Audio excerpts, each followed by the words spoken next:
Kulit. Assalamualaikum warahmatullahi wabarakatuh. Waalaikumsalam warahmatullahi wabarakatuh. Alhamdulillah season kedua sudah selesai. Untuk yang ikut zikir nafas ya, untuk Kang Tommy silakan silakan diurai dari awal sampai akhir. Silakan Kang Tommy. Terima kasih Kanjeng. Assalamualaikum warahmatullahi wabarakatuh. Waalaikumsalam warahmatullahi wabarakatuh. Untuk season kedua hanya hanya aktivitasnya tuh zikir nafas juga, tapi di tengah-tengah sungai yang bening itu, sungai-sungai pegunungan. Jadi Kang Tommy-nya umpamanya zikir nafas, ya naik, artinya dari duduk pertama terus naik umpamanya ya candaannya umpamanya duduk di tengah batu di situ, umpamanya di airnya Pak. Iya. Ya. Di airnya. Nah, terus di situ melihat pemandangan yang indah gitu kan. Air sungainya mengalir, pemandangannya hijau gitu kan, sehingga hati kan sejuk, damai gitu ya.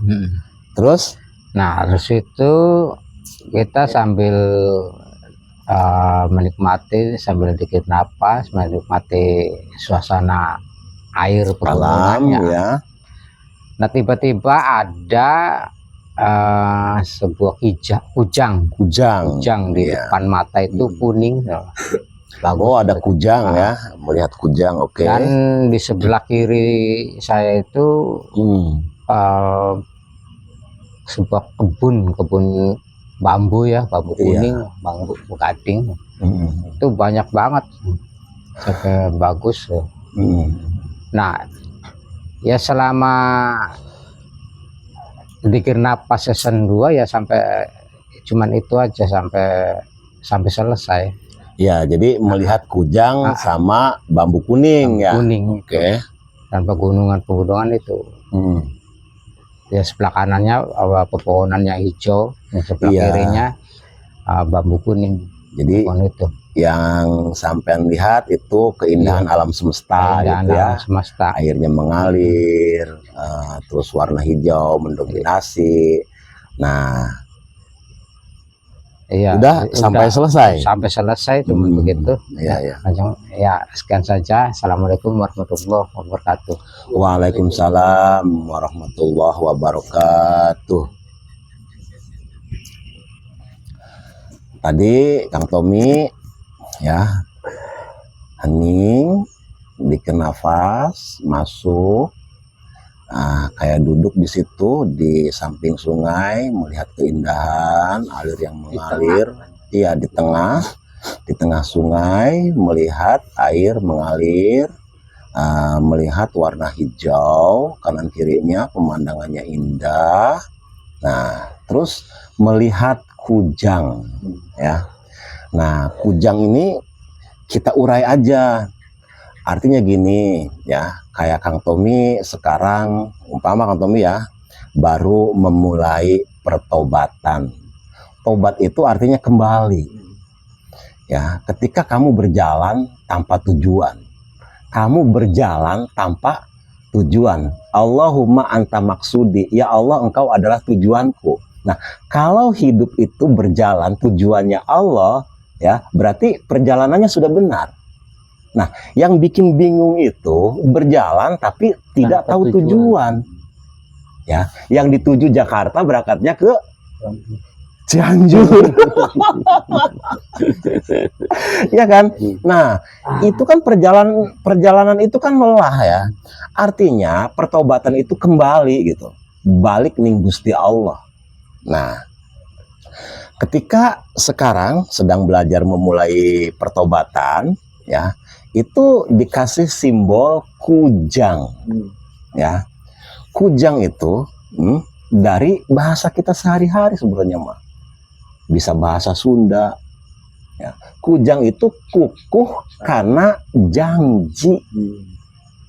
Kukuh karena janji itu maksudnya kokoh ya, selalu ingat perjanjian pertama kita dengan Tuhan. Itu namanya kujang. Nah, perjanjiannya di mana dulu? Ya di alam rahim. Alastu birabbikum qalu bala sahidna.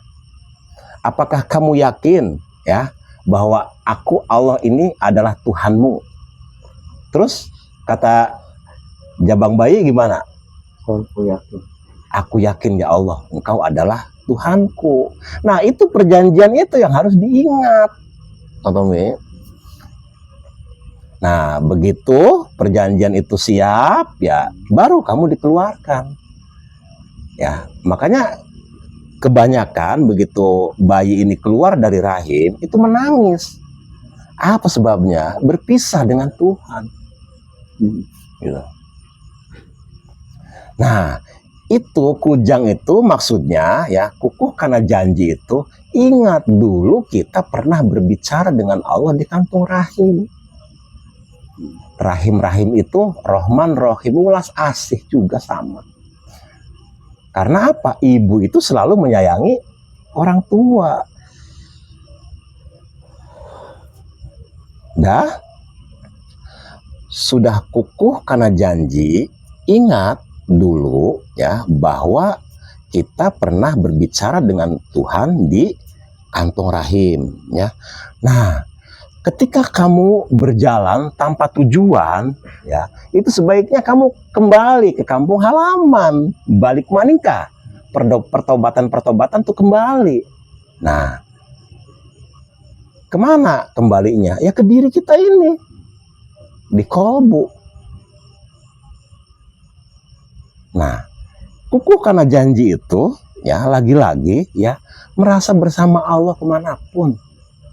Allah, Rasulullah, guru mursyid, orang tua kita itu melihat ke kolbu kita, melihat ke hati kita. Sehingga ketika hati kita selalu merasa disaksikan oleh Allah, oleh Rasulullah, ya, terus oleh orang tua kita, ya leluhur-leluhur kita, ya kita pasti nanti sulit kalau mau melakukan perbuatan yang tidak disenangi oleh Allah, itu ada menolak dari dalam. Nah, itu satu. Nah, yang kedua itu ada bambu kuning, ya. Bambu kuning. Bambu kuning ini sebenarnya ada pasangannya. Pasangannya apa? Pohon jati. Iya, Gus. Bambu kuning ini, ya, pasangannya pohon jati. Simbol dari antara bambu kuning dengan pohon jati ini simbolnya. Kalau pohon jati itu pemuda yang sederhana. Sederhana, jujur, polos, ya, tulus, ikhlas. Pemuda. Nah, kalau bambu kuningnya ini simbol dari anak raja. Anak raja yang cantik, banyak pangeran-pangeran yang suka, yang mencintai, sehingga banyak pangeran-pangeran mengejar ya ke putri ini. Tapi putri ini walaupun yang datang pemuda setampan apapun, seganteng apapun, kerajaannya sebesar apapun, ya, tetap ya putri ini ya yang dicintai itu hanya pemuda sederhana. Ya maksudnya di ceritanya gitu. Ya. Ngejarnya selalu ke pemuda yang sederhana ini. Sehingga sewaktu putri ini ya dinikahkan dengan raja ada raja yang lain, terus nggak tahu orang tuanya maksa atau apa, ya nggak mau, dia lari ya, sehingga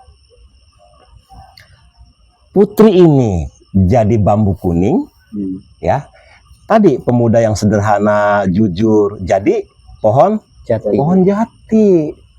Jadi kalau orang-orang zaman dulu itu ya ini mah katanya setiap rumah itu kalau ditanamin bambu kuning dengan pohon jati ya itu mempunyai energi yang positif. Karena apa? Bambu kuning ini perempuan ya, perempuan cantik, dan pohon jatinya laki-laki tampan, jujur, sederhana. Tuh.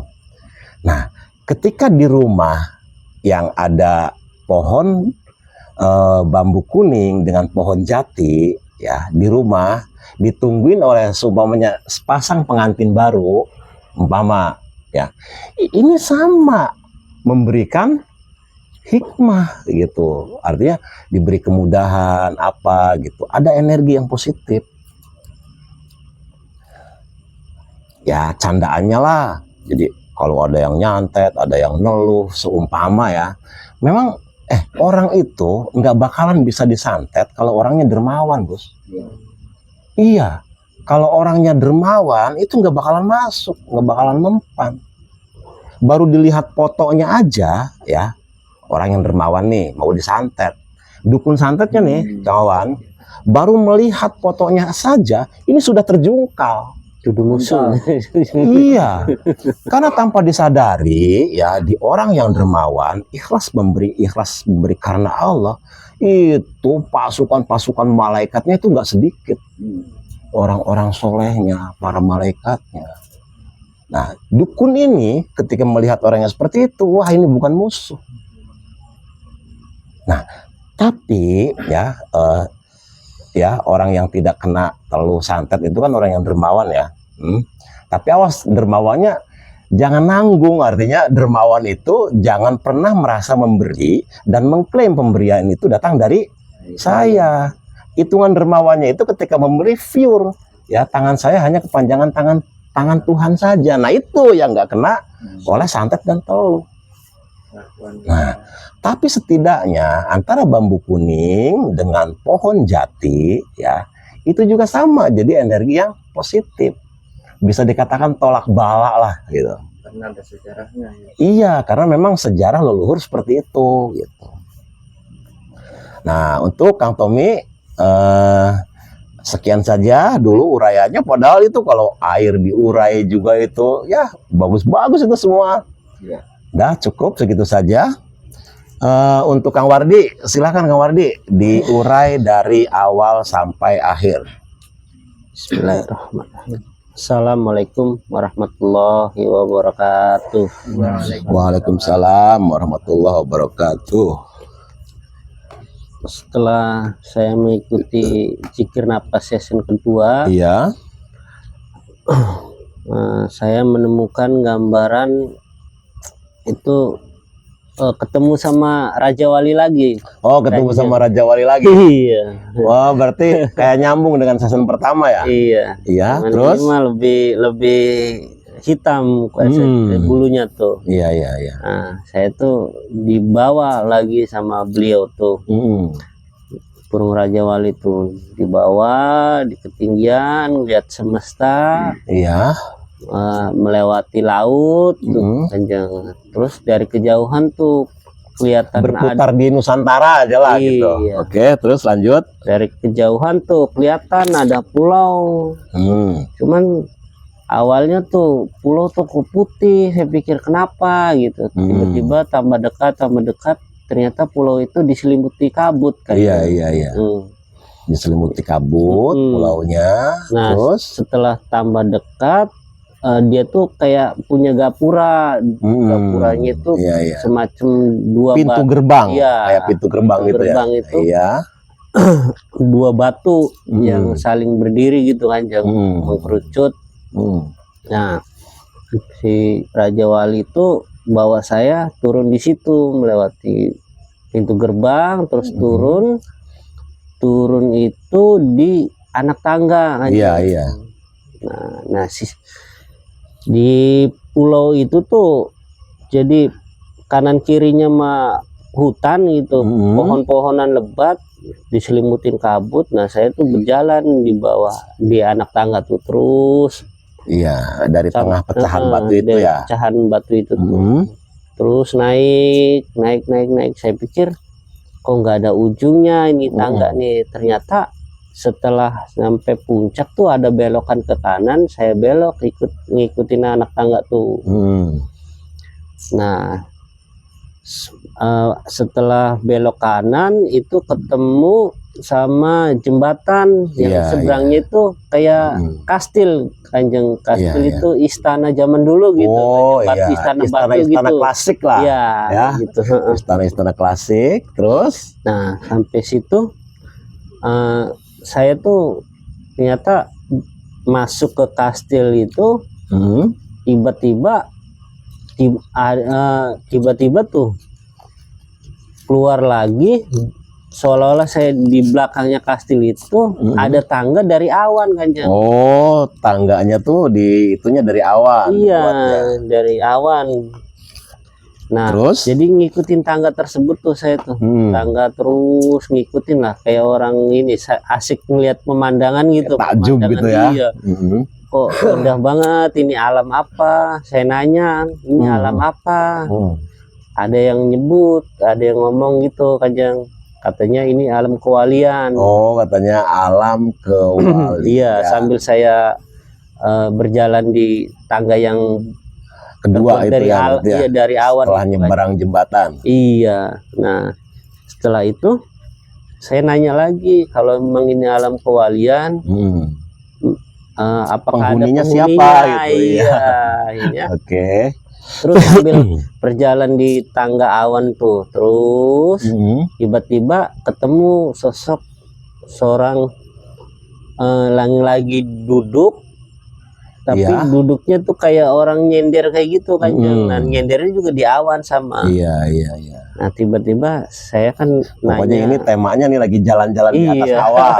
Oke, sehingga sandarannya juga awan. Awan, iya.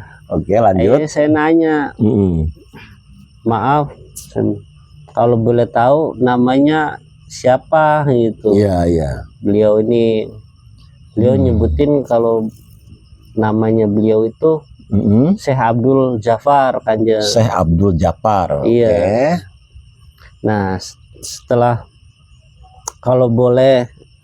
beliau ngomong begitu tuh, saya nanya lagi, kalau memang ini jadi guru rohani saya untuk pembimbing saya, bagaimana caranya saya bisa belajar sama beliau? Iya.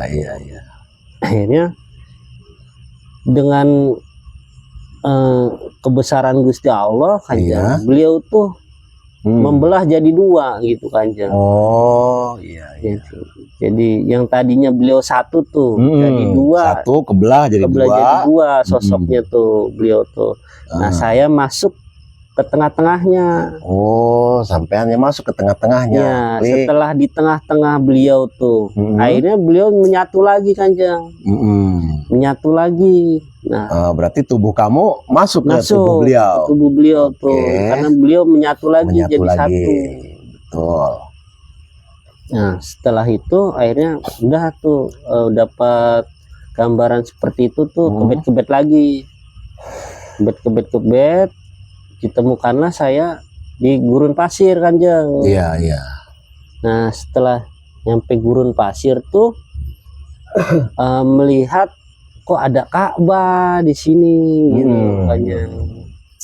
Nah, setelah saya perhatikan, Ka'bah itu lama-lama ngangkat dari gurun tuh naik, tambah kecil. Dia itu bisa masuk malah lewat tubuh saya. Masuk. Iya, bisa masuk lewat tubuh saya. Ya berarti itu bisa juga dilihat dari nasihat. Kalau kamu ingin bertemu dengan guru pembimbing ruhani kamu, ya dilanjutkan itu, ya masukkan Baitullah ke dalam diri kamu. Ya bisa seperti itu. Nasihat dari peristiwa kalau dibaca bisa seperti itu.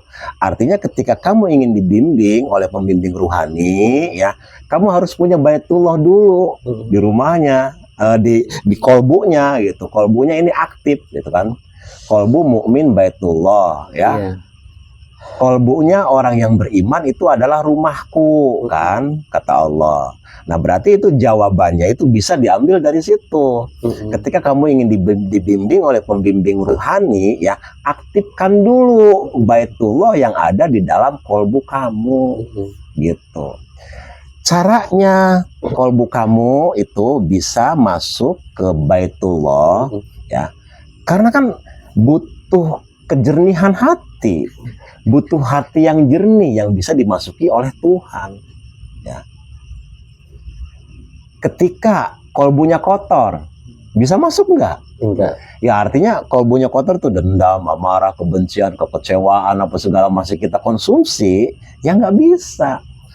Nah, bisa juga di situ satu nasihat ketika kamu ingin dibimbing oleh guru rohani kamu, ya sudah, bersihkan saja dulu kolbu kamu gitu. Oke, lanjut. Nah, setelah masuk ke ubun-ubun terus ke dalam, akhirnya dia tuh berhenti di palung hati. Iya. Berhenti di situ, Kanjeng. Nah, Klik. setelah berhenti di situ tuh saya tuh akhirnya melihat ada alam yang amat sangat begitu indah gitu. Oh, setelah kolbu itu masuk, jadi melihat ada satu alam yang lebih indah lagi. Lebih indah lagi. Oke. Lebih indah lagi itu karena kalau untuk dibayangkan secara logika saya gitu sampai sumur segini tuh belum menemukan keindahan alam seperti itu. Jadi lisan ini ya tidak akan mampu untuk menguraikan keindahannya gitu. Iya. Oke. Karena kalau dilihat airnya kebiru-biruan jernih, rasanya pun saya nyobain itu Seger. ada rasa manis segar gitu, Iya. Kanjeng. Terus di situ tuh ada manusia-manusia yang pakai pakaian kayak Nabi Isa seperti itu, Kanjeng. Oh iya, kayak orang-orang zaman dulu yang di sana ya, di orang Eropa gitu, Kanjeng. Iya, lagi gitu pada ya. main di sungainya itu. Iya, Kanjeng. iya. Terus Ini saya kan ada terbersit pertanyaan juga, kalau memang diisi sama orang-orang yang jauh di sana, apakah nggak ada leluhur saya yang tinggal di sini juga? Oke. Nah, tiba-tiba saya tuh di spontanitas suruh nengok ke sebelah kiri, Kanjeng. Ternyata ada sosok orang yang pakai baju hitam dan pakai ikat kepala juga hitam. Dia lagi main seruling di situ, Kanjeng. Ciri khas Nusantara gitu ya. Iya. Lagi main seruling di situ dan lagi menikmati keindahan alam tersebut gitu, Kanjeng. Nah, setelah itu ya udah tuh selesai di alam itu, kebet-kebet. Ada pesan juga dari Buya bahwa kamu jangan tertipu daya sama karomah. Karomah itu tipu daya. Karena karomah itu menurut beliau, menurut Buya adalah tipu daya. Iya. Terus tipu daya karena manusia itu kebanyakan menginginkan karomah. Sedangkan karomah itu diberi. Iya. Bukan diinginkan. Bukan diminta. Iya. Ya itu aja sih, Kanjeng. Setelah itu ada ini terus kebet-kebet.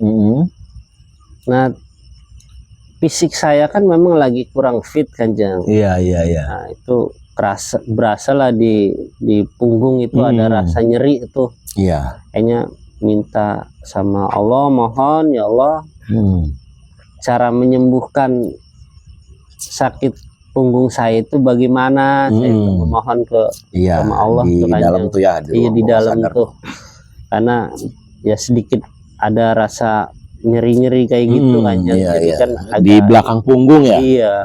Terus lanjut. Tiba-tiba tuh kayak ada yang nyeset punggung saya tuh. Oh iya. Kayak ada yang operasi. Dioperasi. Di tulang welikat tuh, Kanjeng. Di bawah tulang welikat tuh. Ada yang nyobek di situ, ada diangkat sedikit, terus keluar cairan hitam sama hijau, Kanjeng. Itu berarti yang mengoperasi sampean tuh berarti dokter Goib namanya. Iya, lanjut. Iya, terus udah lama-lama itu ngalir cairan hitam sama hijau tuh, ada sedikit sempet juga nyisa itu didorong juga itu sampai habis. Nah, yang saya rasakan secara fisiknya itu di badan saya itu setelah selesai cairan itu habis malah timbul rasa adem, dingin gitu, Sejuk Kanjeng. gitu Iya, ya. kayak Iya, hawa iya. es gitu. Hmm. Ya, setelah sampai saya selesai zikir napas itu, Kanjeng, seperti itu. Ademnya masih terasa. Masih terasa itu. Ya berarti itu udah pulih itu berarti. Itu. Iya, salah satu diantaranya dari zikir nafas ya. Kalau zikir nafas ini istiqomah kita jalani, itu salah satu diantaranya ya. Itu menjaga kesehatan. Kesehatan kita dijaga. Ada yang seperti dipijit, ada yang seperti panas, ada yang seperti keluar. Gitu. Ya, bagaimana Tuhan aja lah cara memberikan kesembuhannya. Tapi kalau kita istiqomah itu biasanya ya kondisi badan tuh fit gitu. Karena ketika kita zikir nafas itu sebenarnya banyak penyakit-penyakit yang keluar. Nah setelah itu biasanya di zikir nafas ini rasa takut yang berlebihan, yang tadinya takut itu mengurangi, drastis menguranginya. Tapi saya tertarik dengan kalimatnya Buya ya, bahwa karomah itu adalah tipuan. Tipu dayanya. Ya, karomah itu tipu daya. Ya, saya sangat tertarik di kalimat itu karena memang banyak ya di antara kita ini yang mengejar karomah.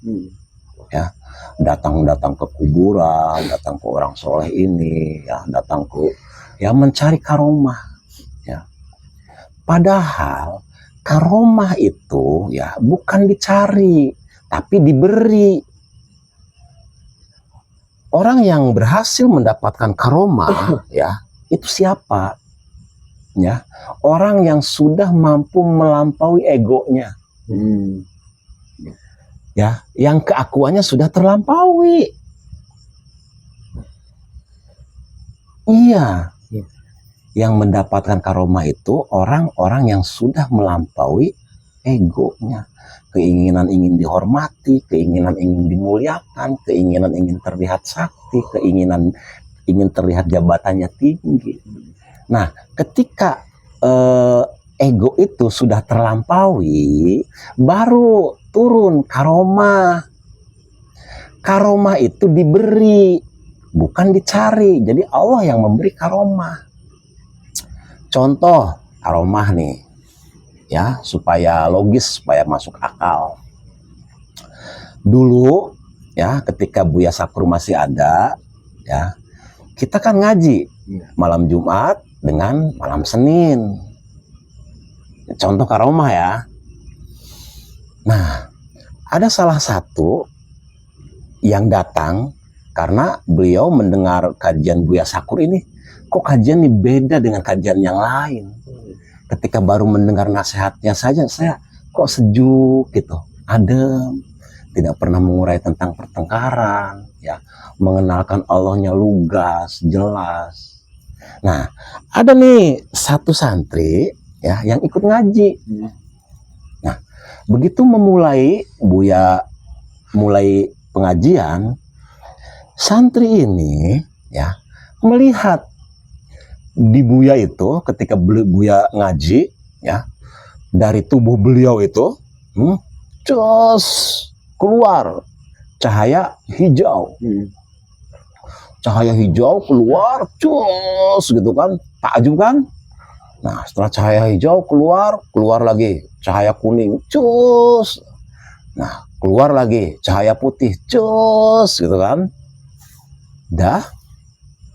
Nah, karomah itu maksudnya menguatkan bahwa yang ada di depan sampean ini adalah orang soleh. Aslinya begitu. Jadi ketika ketika santri tadi yang pengen belajar ke Buya, ya, itu kan ada di dalamnya ingin merubah gelap menjadi cahaya. Ada ingin belajar benarnya. Nah, begitu seperti itu, Allah memberikan karomah ke Buya, ya, dengan diperlihatkan tadi keluar 3 cahaya yang indah itu. Nah, yang jadi pertanyaan, Buyanya tahu nggak? Enggak. Nah, itu maksudnya karomah itu diberi bukan dicari, gitu. Ya, orang sekelas Buya Sakur kalau dikasih karomah wajar. Iya. Karena apa? Beliau kesabarannya tanpa batas, dermawannya tanpa batas, keilmuannya, Tanpa batas. nah kesederhanaannya. Iya. Coba. Malah saya ingat ya, waktu itu saya sama Buya satu mobil. Ya artinya kita melihat kesederhanaan beliau, Gus. Kesederhanaan guru ruhani kita. Ya. Saya pas satu mobil dengan beliau dan ada juga teman-teman saya di situ. Masuk ke Alfa, ya belanja. Gitu. Nah, setelah belanja ini beres belanja, Buya keluar. Itu kebetulan di depan Alfa itu ada yang lagi parkirin mobil, Gus. Ada yang parkirin mobil. Itu Buya dari Alfa keluar parkirin mobil. Iya. Iya. Kiri, kanan sedikit, kiri. Coba saya yang jadi santrinya ya, orang sekelas beliau, coba masih bisa seperti itu. Betapa damai hatinya. Di Indramayu tempatnya, ya, di Indramayu lah, kita nggak usah disebut, maksudnya nama daerahnya. Iya, yang pastinya di Indramayu. Nah, artinya orang-orang yang seperti itu yang nanti akan diberi karomah oleh Allah. Ya, orangnya jujur, sederhana, rendah hati, nasihat-nasihatnya terbaru. Ya, sok aja dulu ketika Buya masih ada. Ya, hanya sekedar melihat wajahnya saja sudah teduh kan, sudah teduh, tenang, damai, ya kan? Karena apa? Ya energinya positif. Nah, artinya begini ya, karomah itu bukan dicari, akan tetapi karomah itu diberi. Maksudnya apa? Ya, kalau orang siapa saja pengen mendapatkan karomah, ya sudah kikis saja dulu keakuan kamu. Iya, jangan pernah merasa sok suci. Ya, jangan pernah merasa sok suci. Apa sebabnya jangan pernah merasa sok suci? Coba, yang kita bawa sehari-hari di perut ini apa? Kotoran. Dina-dina gawe apa? Coba. Kotoran kan? Kotoran kan? Iya. Wis. Metu sing mata apa? Kotoran, belek. Metu sing cungur? Umbel. Metu sing cangkem? Ya, riak. Metu sing kuping? Kopok. Keluar dari pelepasan? Ya, kotoran. Ya artinya, ya atas dasar apa kita mengklaim bahwa kita Suci. Dina-dina gendel-gendel kekotoran. Iya. Wis masih mending kan nyerah, ngerasa hina, ngerasa mampu, ngerasa kayak sampah kah? Wong hamba je abdun je budak je ake lewat. Iya kan? Iya. Gitu. Jadi siapapun yang ingin mengejar karomah, ya pangkas saja keakuan kamu. Nanti setelah keakuan ini terkikis, nah baru nanti Allah akan mengangkat derajat kamu. Semakin kita lemah, merasa nggak bisa mampu, semakin akan ditinggikan derajatnya oleh Allah. Begitu. Jadi karomah itu datang tuh diberi. Jadi kalau kata Buya, ya karomah itu adalah tipuan atau apa tadi tuh? Tipu daya. Tipu daya, ya itu pas. Wah, ngejar nyari karomah kemana-mana, sementara keakuannya, Ambisi. amarahnya, Gede dendamnya, kebenciannya, pirang-pirang. bahilnya, ya itu gitu. Dah, untuk yang ketiga ke ini artis cakrawala pikiran ke Gus Jaki. Silakan Gus, diurai Gus. Dari pertama sampai akhir. Assalamualaikum warahmatullahi wabarakatuh. Waalaikumsalam warahmatullahi wabarakatuh. Di season kedua ini saya itu meditasi. Dalam meditasi itu dia bikin napas meditasi sama Iya. aja ya.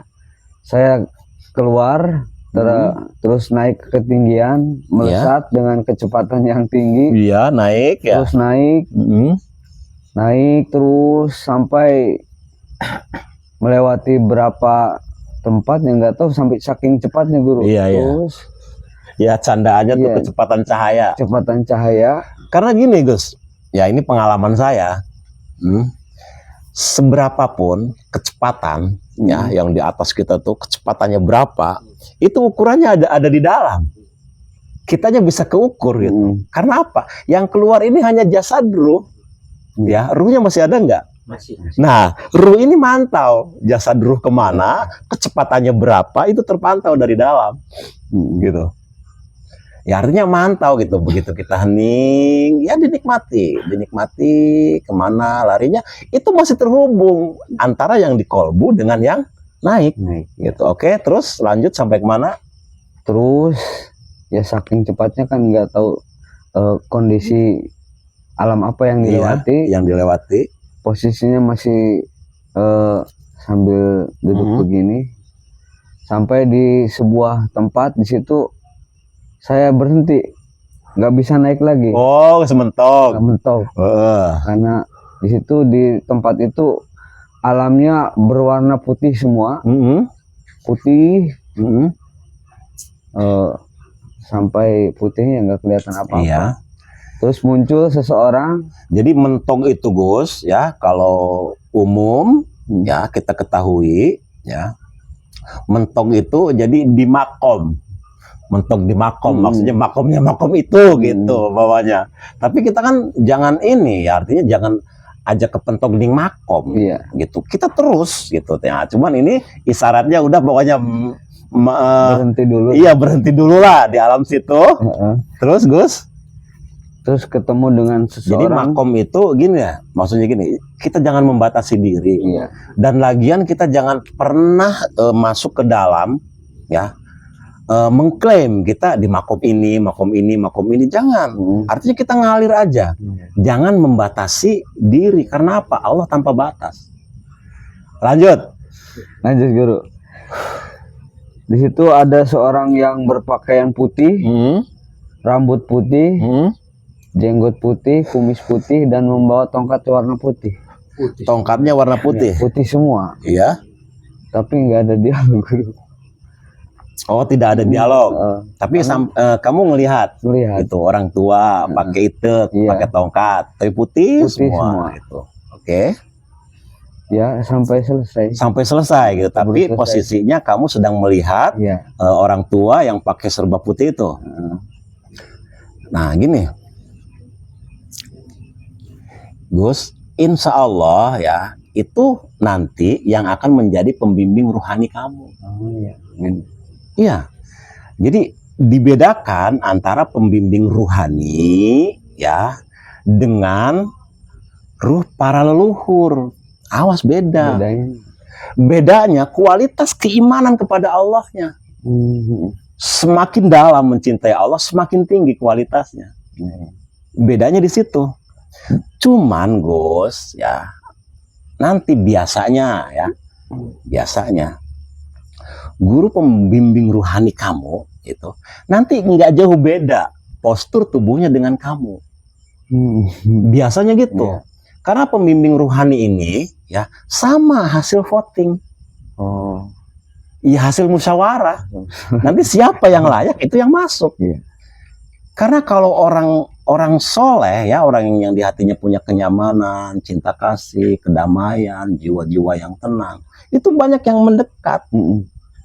Artinya banyak yang mendekat dan membantu. Ya istilahnya hodam gitu kan. Istilahnya. Ya hodam juga kalau diurai ini wah gitu kan. Cuman ya udah, kita ke fokus ya, insya Allah itu adalah guru ruhani kamu. Nah, untuk menemui guru ruhani ini juga ya ada caranya, ada ilmunya, gitu. Ya. Ada caranya, ada ilmunya, bisa bertemu dan bisa berbicara. Iya. Karena semua sebenarnya mah punya bakat itu tuh, cuman tertutup oleh apa? Oleh laku. Iya, tertutup oleh laku. Laku yang apa? Yang menjauhkan diri kita dari Tuhan. Kita dicipta oleh Allah untuk menjadi mulia. Ya, kitanya melakukan perilaku yang hina. Nah, itu yang menutup. Menghalang ya. Oh, iya. Ya bisa, ya udah gitu. Nah, itu pembimbing rohani itu biasanya mirip dengan kita. Cuman kalau pembimbing rohani itu adanya di wilayah sir, di terdalam, adanya bahkan di yang paling dalam. Nanti yang dibimbing, yang dipandunya, ya, kalau memang yang dipandunya ini benar-benar mencintai Allahnya tanpa batas, ya itu bisa kalah juga. Iya, ya maksudnya pengetahuannya, iya gitu, bisa kalah juga. Iya, sampai seperti itu. Nah, adapun pembimbing luar ya umpamanya, kalau yang ada pemandu rohaninya nih, jangan ruh lah, ini mah ruh orang soleh aja, leluhur gitu ya. Nah, itu biasanya kita dikasih kebetulan kaligane. Umpama nih contoh, kita lagi naik motor, lagi jalan. Ini nggak tahu nih, tangan nih, kayak disuruh ke samping, gitu. Kayak disuruh ke samping, tangan nih, ada apa?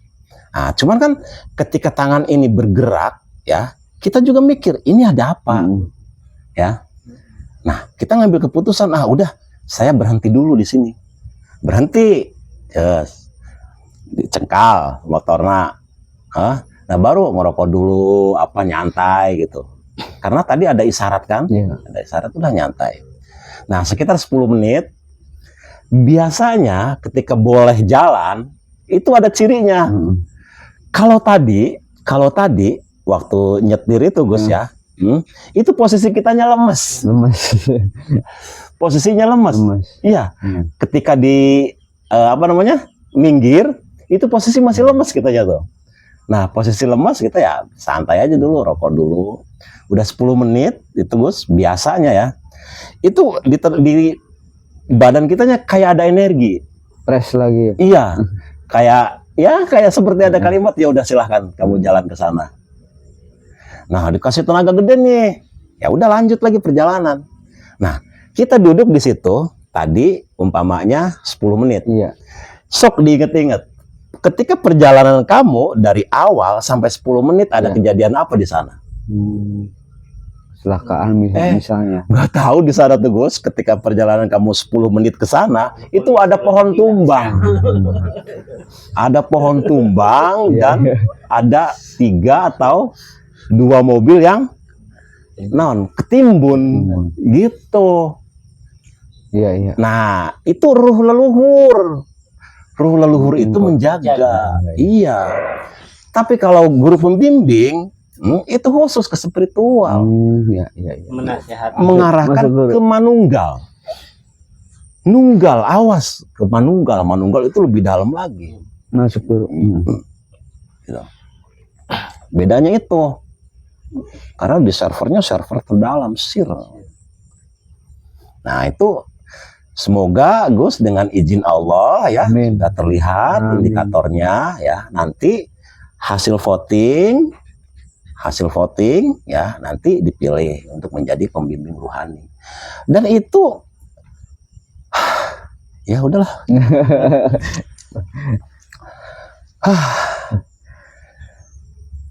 Ya kalau diurai ya udahlah, cukup lah segitu saja dulu. Ya itu ada cara-caranya untuk bisa bertemu dengan pembimbing rohani. Memang ada caranya, ada ilmunya. Gitu. Oke, untuk pertemuan kali ini cukup sekian saja dulu karena ini waktunya sudah pagi ya.